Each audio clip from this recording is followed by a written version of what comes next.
Welcome home. I hate seeing it on TV. So. Hi, Mum. Welcome home. Thank you. A world tour. You've been away from Britain for 2.5 months now. Yes. And all these fans are going, where have you been? What have you been doing? I mean, we just saw there that video clip, and you were saying that that was actually filmed at one of your concerts. Yeah, that was in Toronto. And actually, well, it was 2 live shows actually put together, you know, slotted together.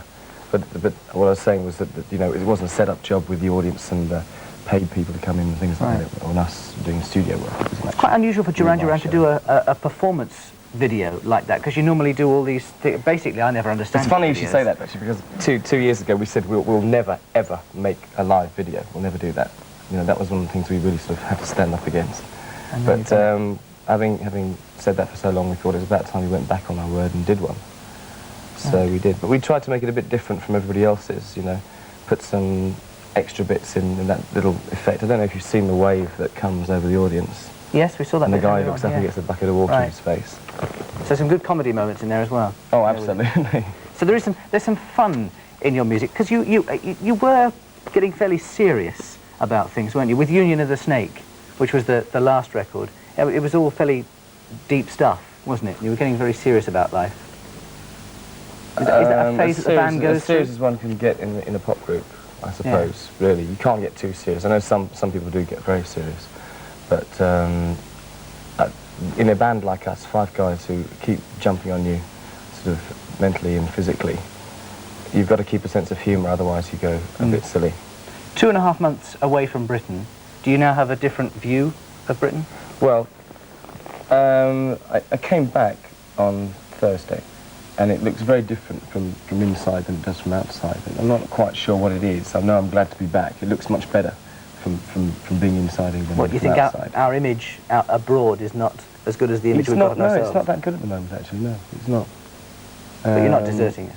Absolutely not, absolutely. No, I mean, we've been walking around waving the bloody flag for you. You can say bloody on the BBC, can't you? Occasionally you can, yes. We can always edit it out when it comes to the actual transmission of the show anyway. We've had loads of phone calls about you, so we'll go through those later on. We also have Gene Pitney here this morning. Hi, Gene. Congratulations. Simon Le Bon, who is in fact a Duran fan. He was telling us earlier on as well. Hi, nice to meet you. You too. This is an amazing meeting across here. 20 years of pop music. Yeah. We were just talking a minute ago about the image abroad. I was just whispering to Gene, I've got a bad image abroad, and he was saying he didn't think so. What, England? I wouldn't say it's a bad image. I don't think it's we're sort of seen abroad as good as it really is here. You know, people think, oh, it's the country that's, you know, collapsing, the one that's going under, you know, the one with all the political trouble, the one with all the industrial trouble and everything. And there's actually, having been in America, I see a lot of problems happening there and beginning to happen, which are following on very much the kind of problems we've had here over the last 10 years. But you as a British group have gone in there and done wonders for the British music industry, certainly, but for Britain in that sense as well. Boy George, too. Let me say it for them, because they've done a fantastic job. They've had an unbelievable success. I mentioned before you came out about the first video and MTV. I think really it's historic. Yourself and the group, I think, were the first entity in music to ever create a completely successful image purely by virtue of a video. Yeah. That video on Hungry Like the Wolf came out on MTV. I was doing an interview and the guy asked me what I thought of Duran on MTV. I don't get cable. I won't get it for another 2 months. I live way out in the woods in Connecticut. Oh, yeah. So I had no idea what he was talking about.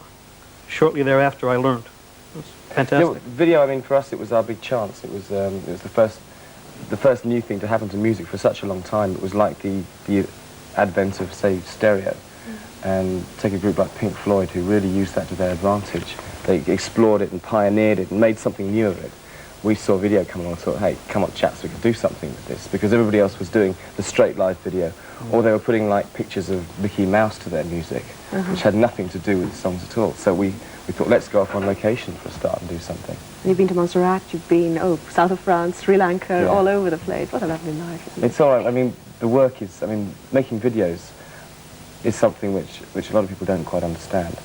I mean, people, they throw this on us quite a lot, actually, especially some of the writers and journalists for music papers. They go, well, you know, you're just bumming around in the south of France and in Antigua. What's going on? You know, you're supposed to be a pop group. And it is actually a lot of hard work making a video. It may look fun, it may look great sort of on that boat, but, you know, when you get up at 5 o'clock in the morning and you don't finish till 1, the night afterwards, and you have to get up the next morning at 5 o'clock. It is actually... You'll never make anyone believe that. Pardon? It's not hard work. I'm trying it. We'll try that later on. 25 years later, I'm telling We'll try you that later on. Delighted to see you back. Thank you for coming in this morning. And more questions to Simon Le Bon coming up later on. But right now at 8:17, let's take a look at what's coming up next. As the new Austin Montego hits the... Rushing around moves backwards into your signs. So Aries, it could be good for communications, but think and look before you leap. Okay. Now, these two, we just got to quickly say here that these two gentlemen, Simon Le Bon and Russell Grant, met many years ago. This is a first. Tell us a story, Russell. Darling, it wasn't many, it was 7. All right. It was at the Cambridge Theatre in Tom Brown's school days, and Simon was down one end in the chorus dressing room whilst I was playing a lead. No, I don't believe that's not the truth. It's true, yes, it is true. You were in the chorus and he was the lead? Yes, and things haven't changed. Well, no, except he's getting hit records and you're not. Well, it's untrue. You know I had a hit. I got to number 43 in the charts on the island of Guernsey. Well, talking of superstars, let's move right along now because we have Simon Le Bon with us live in the studio this morning, but another British superstar arrived back in the country just last night. Boy George flew into London last night after Culture Club's sellout American tour. And as Mary Pett discovered, it wasn't a minute too soon for his devoted fans. Arriving in a foreign country at night is always bewildering, but the confusion on the faces of last night's Concorde passengers had to be seen to be believed. They were met by dozens of breathless Boy George fans, dressed just like their hero, all waiting to welcome Britain's most outrageous export home. Some of the 40 or so culture vultures had been camping in the terminal for days. Earlier in the day, they'd welcomed the other 3 members of the band home from their sellout American tour. But George is their idol, and they were clearly still suffering from a severe case of nearer Boy George to thee. So how long have you been here then? Well, I stayed here all last night and half the day before, and we're staying here all tonight. Hopefully to get a few pictures of George. I save up my money to come up here all the time, and I always seem to miss him. So, you know, I just hope I get a few pictures. That's all I really want. Which of you are the Boy George fan then? Both of us. Both of us. Do you actually know each other? Yes, mother and daughter. So what are you doing here then? You're a bit... Well, obviously, I like him, so... When did you get when into she Boy said she was George? coming to see him come in, I said, I'll come with you. And we both came yesterday about 10 o'clock. We was there all day yesterday, all night. The two of you together? And then we thought we had to go home and have a brush up, and we're back again tonight. It wasn't exactly difficult to tell the girls from the Boy Georges, but the hardcore Culture Club fans soon stood out. This is the A-team who travel around Britain and Europe to see the multicoloured megastar wherever he's on tour. It's a miracle, but I call it a miracle. It's a miracle, crying. It's a miracle. Then a flurry of feet and claps and Boy George had landed. And instead of VIP treatment, George walked through customs in the ordinary way. His fans had a field day, and the police got the worst of it. But if there was any cautioning of the crowd to be done, George obviously prefers to do it himself. If you just let me get to the car, speak to you, right? Behave. I know all of you. You're supposed to be friends, so behave like friends. Let him get to Cool. the car, come on. Right? I can't speak to you unless you behave like sensible adults, and then I can talk to you like normal people, like I always do. Out at the waiting car, Boy George was all smiles again. He posed for photographers and talked to fans. They gave him presents and he gave them specially signed autographs. And it was soon clear that his fans love him because he allows them to get close enough to touch. And then the party was over. We got a little pat on the head. Hello, how are you? And that was it. Are you happy or sad? But which one? Are they happy or sad? Happy. Did you I'm happy because you didn't get to give him news. Oh. Was he nice? Were you pleased to see him? Yeah, very. Oh, poor little thing there. This devotion of fans is getting to amazing proportions now for both you and other bands as well. That you saw Boy George there, but your own band has been getting some tremendous receptions around the world, hasn't it? I don't know if it's just the devotion. I mean, I think what it really is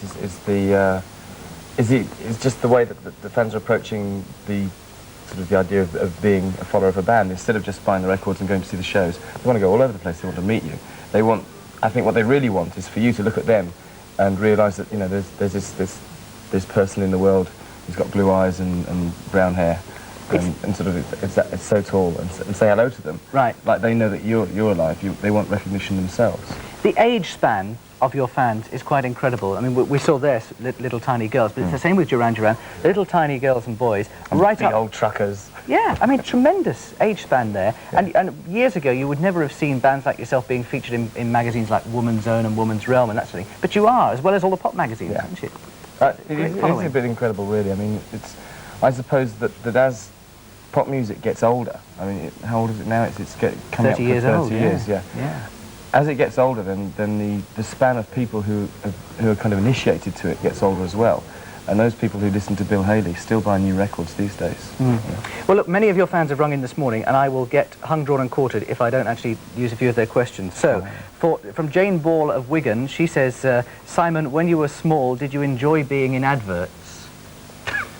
What were you doing when you were small? Oh, I did a few things like photographic adverts for magazines and things. I did do you remember the Purcell adverts? Yes. The kid with the white shirt and the kid with the grey shirt. Which one were you? I was the one with the grey shirt, the not so clean one. Did you enjoy it? I can't remember actually. I can remember getting very hot under the studio lights and things like that. Got you used for today, yeah. But it's good fun doing things like that. Joanne Whitlock from Gwent, Joanne Whitlock.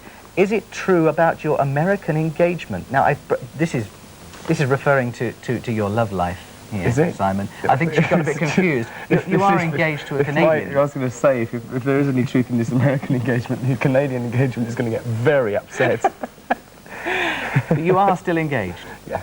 There's no problems there at all. There's a story in one of the papers this morning saying that you are still engaged. There's plenty of paper stories, you know, in papers about things like that.